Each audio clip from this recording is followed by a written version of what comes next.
Wapenzi, habari, mambo vipi? Karibu katika chaneli yetu nzuri ya tiba, na bado tunaendelea na tiba zetu mbalimbali za asili. Na kama utakuwa ni mgeni, basi hakikisha umebonyeza neno subscribe kuweza kupata mafunzo yetu mengine. Pia usiache kushika alama ya kengele, itakusaidia kuwa wa kwanza kupata mafunzo yetu kuhusiana na tiba. Lakini kama ni mwenyeji, karibu tena kwa mara nyingine katika mafunzo yetu, na leo tutazungumzia jinsi ya kuweza kumrudisha mtu aliyekuacha. Iwe ni kwa muda mrefu kiasi gani?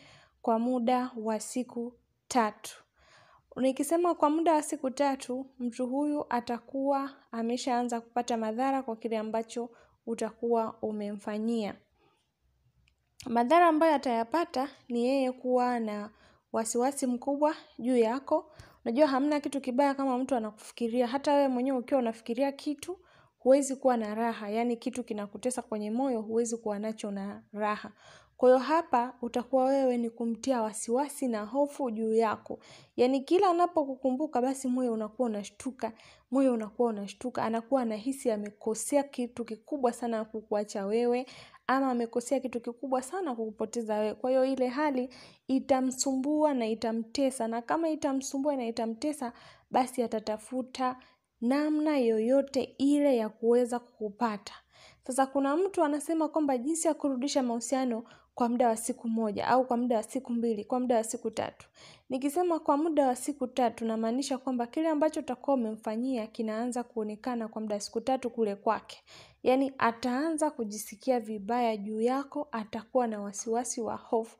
Na kama hana mawasiliano na wewe ama yuko mbali sana na wewe, lazima ataanza mchakato wa kukutafuta.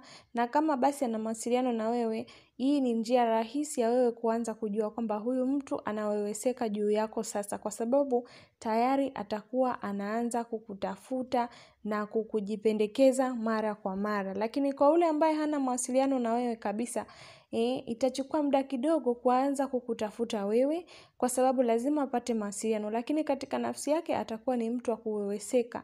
Yaani kila anapokukumbuka wewe, lazima nafsi yake iweweseke juu yako. Na hichi ndicho tunachokitaka, kwa sababu nafsi yake ikiweweseka juu yako, basi ni lazima atafute namna yoyote ile ya kuweza kurudiana na wewe.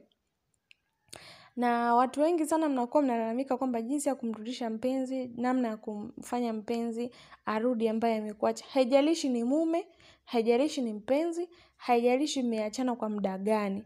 Lakini hapa ninachokitaka ni yule mtu ambaye unataka kukusudia arudi kwako, basi aanze kupata hofu juu yako. Yaani awaze kiasi kwamba hata kama ana mpenzi huko, lakini akiwa na mpenzi wake anakuwa anakuwaza wewe, anakuwa hana raha. Na hata akiwa naye katika tendo la ndoa, picha yake katika ubongo wake awe anapata taswira ya sura yako.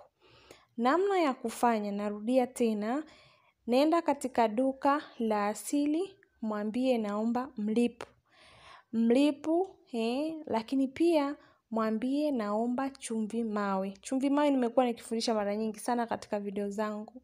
Alafu kisha kuja nyumbani kwako, umepata mlipu pamoja na chumvi mawe, na kama una nia ya kumrudisha mpenzi ama kumfanya akuwaze sana wewe, hakikisha unafuata masharti, lakini pia uwe na nia. Hichi kitu kinatenda kazi ukiwa na nia, lakini pia ukiwa umekusudia haswa. Hata mimi katika kufanya kazi ninapohitaji mtu kumfanikisha jambo lake, nikiwa nimetia nia, lakini pia nikiwa na kusudio katika nafsi, jambo lile linakuwa na majibu ya haraka. Lakini nikiwa nafanya tu katika kufanya jambo lile haliwi na majibu ya haraka. Kwa hiyo katika kutia nia, huwa natia nia kabisa kwa mkazo. Yaani tena nakuwa na hasira. Kama ni mtu, nataja majina yake kwa ukali na kwa ukazo. Kwa hiyo usichukulie kama utani kwamba ngoja nitajaribu. No, chukua kama utafanikiwa kwa 100% zote. Sasa baada ya kuchukua mlipu wako pamoja na chumvi ya mawe, ukifika nyumbani, washa jiko lako vizuri la mkaa. Alafu kisha washa jiko lako vizuri, chukua mkaa wako, utie katika chungu kidogo. Kuna vile viungu vidogo vile vipo, na kama hauna kisha unachukua, kunapata kichungu hiko kidogo, alafu tia mkaa mle ndani. Ukishatia mkaa mle ndani ya chungu, utachukua mlipu wako, alafu utachanganya na chumvi ya mawe, utaweka katika kiganja chako. Alafu ukishaweka katika kiganja chako, hiyo mkaa, hiyo mlipu pamoja na chumvi ya mawe, unatakiwa kupuliza mara 3 pale katika kiganja chako. Sikiliza vizuri kwa makini. Alafu uanze kunuia mambo yako kuhusiana na huyo mwanaume. Unachotakiwa kusema hapa, unasema hivi: moyo wa John fulani, labda John Peter ama moyo wa Juma Athmani, napoenda kutia mlipu huu katika moto, nahitaji moyo wake uwe unanifikiria mimi, ushtuke juu yangu, uniwaze, akumbuke mazuri yote tuliowahi kufanya. Akiwa na mwenza wake ama mpenzi wake wa sasa, katika tendo la ndoa apate taswira ya sura yangu mimi, yaani moyo wake uwe unaumia juu yangu, awe na mawazo kwangu, anifikirie, atamani kurudi kwangu, asiwe na furaha kila anaponikumbuka, na nahitaji pia anikumbuke. Haijalishi ana furaha gani katika mahusiano yake ya sasa, lakini awe ana mawazo juu yangu kokote kule alipo, na akiwa na mwenza wake aniwaze mimi, anifikirie mimi, akiwa katika tendo aone sura yangu mimi. Nahitaji kumtia wasiwasi katika moyo wake, yaani yeye popote pale aendako awe na wasiwasi juu yangu, atamani kurudi kwangu, na nahitaji kurudisha mahusiano yangu mimi na yeye. Baada ya kutamka hayo, unatakiwa kusema majina yake mara 7. Useme kwa ukali kabisa, labda ni John Peter na kuita, John Peter na kuita. Urudie mara 7. Alafu sasa chukua, weka katika kile chungu pamoja, kwa pamoja weka tu kule katika chungu ule mchanganyiko wako.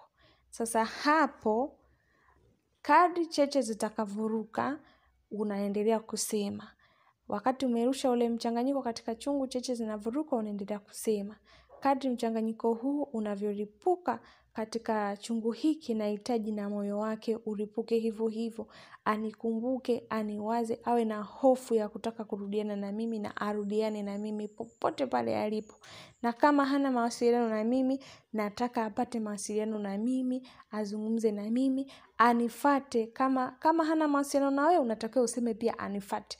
Unaweza kukuta mtu yupo mbali kabisa, iwe ni Dar es Salaam, iwe ni Mwanza, lakini akafunga safari, kama alikuacha kijijini ama amekuacha kwenu, basi akaja moja kwa moja pako kwenu. Kwa hiyo unatilia pale kwa makini kabisa. Sasa ni vizuri zaidi kama ukarudia mara 3. Namaanisha leo ukamfanyia, kesho ukamfanyia, na kesho kutwa ukamfanyia, alafu ukatulia tuli.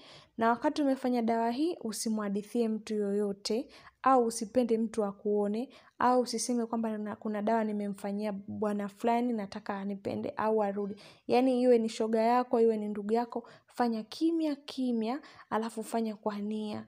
Na kuambia utaleta mrejesho kwa yule mpenzi aliyekuacha ama mpenzi ambaye unahitaji arudi kwako, yaani umemtia wasiwasi moyo wake. Kwa hiyo moyo wake utakuwa unaweseka, hana raha juu yako, anajutia kukuacha, anajutia kuwa mbali na wewe. Utaanza kuona anatafuta mawasiliano. Na kama hana mawasiliano, nafahamu sehemu uliko, atakuja mwenyewe. Kwa hiyo utafanya hivyo, na ukipenda zaidi rudia mara 3 kama nilivyosema, ili kuweza kupata matokeo mazuri kabisa, na kumtia hofu katika nafsi yake. Unarudia vile. Lengo kubwa sana, kumbuka kuweka neno na kutia hofu. Yaani kumtia hofu ni ile mtu kuweseka. Ni sawa na maumivu ya mtu pale anapomhitaji mwenzie katika mahusiano, hasa mwanaume. Anapokuhitaji anakuwa anakuwaza sana jinsi atakavyokupata. Sasa awe anakuwaza hivyo hivyo, ndio itakavyo kuwa. Na